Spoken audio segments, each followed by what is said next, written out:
عثمانیہ hospital میں ایک نئی بلڈنگ کی ضرورت ہے، اور جو لوگ اس کو مجلس پر تنقید کرنے کا ایک بہانہ بنا رہے ہیں وہ سراسر ان کی ناانصافی ہے۔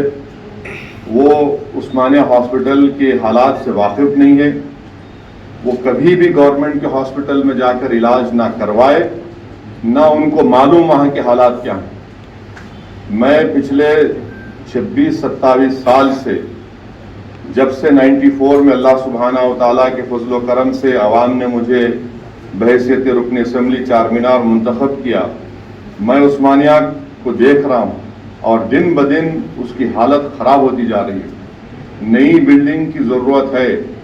اگر یہاں پر اس اسپتال میں 13 وینٹیلیٹر لگائے گئے، آپ اندازہ لگائیے کہ عثمانیہ ہاسپٹل میں سالانہ 90,000 آپریشن ہوتے تھے، آج وہاں پر صرف 40,000 45,000 آپریشن ہو رہے ہیں۔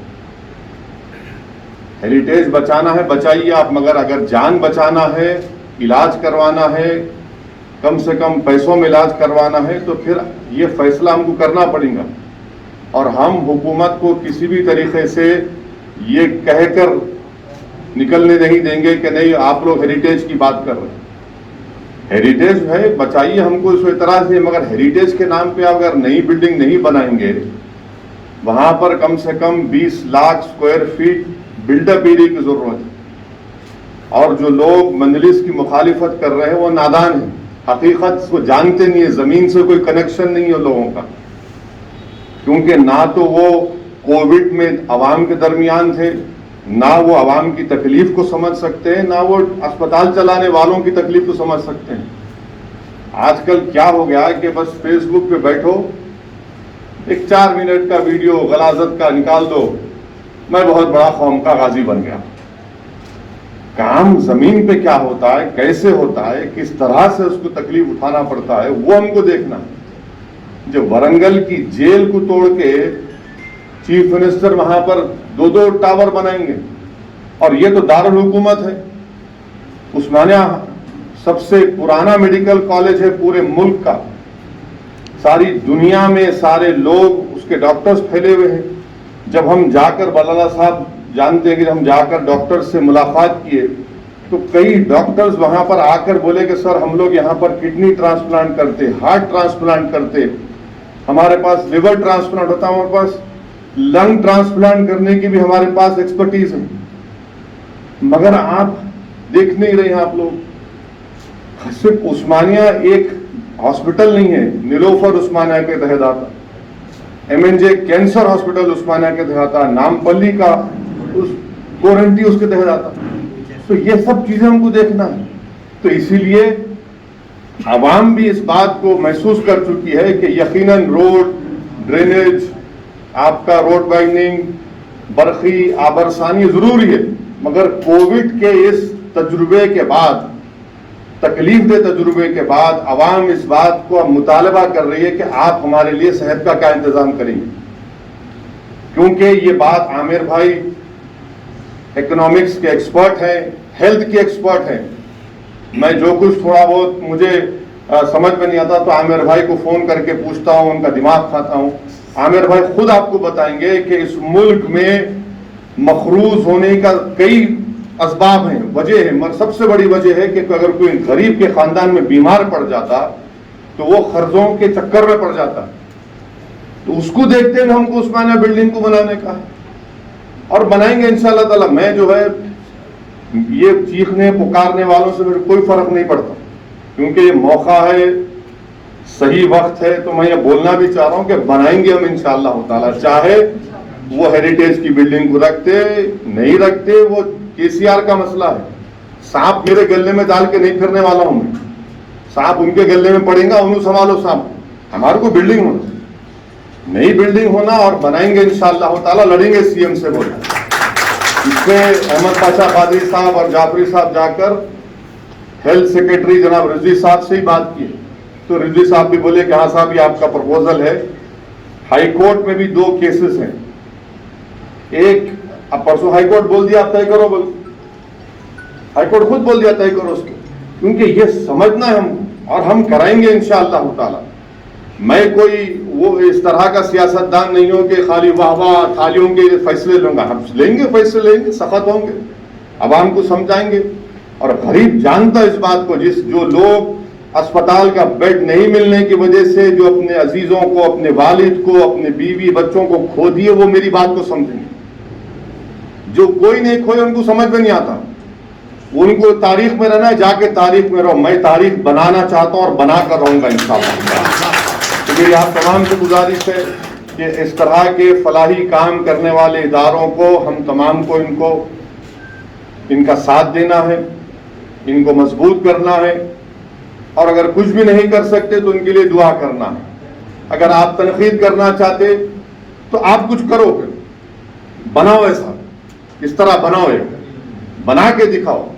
مگر یہاں پہ کیا ہے کہ بس خالی تنقید کرنا ہماری زندگی کا مقصد ہے. تو کرو تنقید آپ، مگر آپ پیچھے ہوتے جا رہے ہیں. سیاسی اعتبار سے، سماجی اعتبار سے لوگ اس چیز کو قبول کرنے کو تیار نہیں ہیں.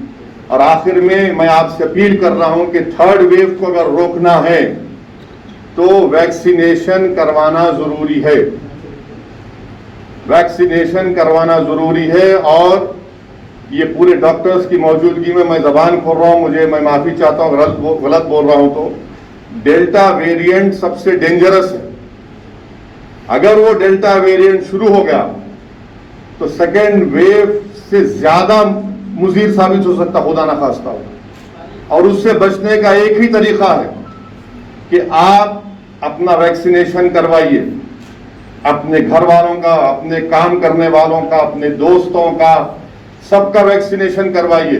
اور یہ جو ہمارے دماغ میں بات بیٹھی ہوئی ہے کہ اگر ویکسینیشن کرائے تو بچہ نہیں ہوتا، نہ بچہ پیدا کر سکتے، میرے بھائی تم جان بچائے تو بچہ پیدا ہوگا نا. تمہاری جان نہیں بچیں گی تو کہاں کا بچہ پیدا کریں گے تم؟ تو پہلے جان بچاؤ. یہ شریعت کا حکم بھی ہے کہ جان بچاؤ. اور یہ بولا نہیں وہ لگانے سے کسی کو میگنیٹ نہیں کر رہا، وہ پیسے چپک رہے.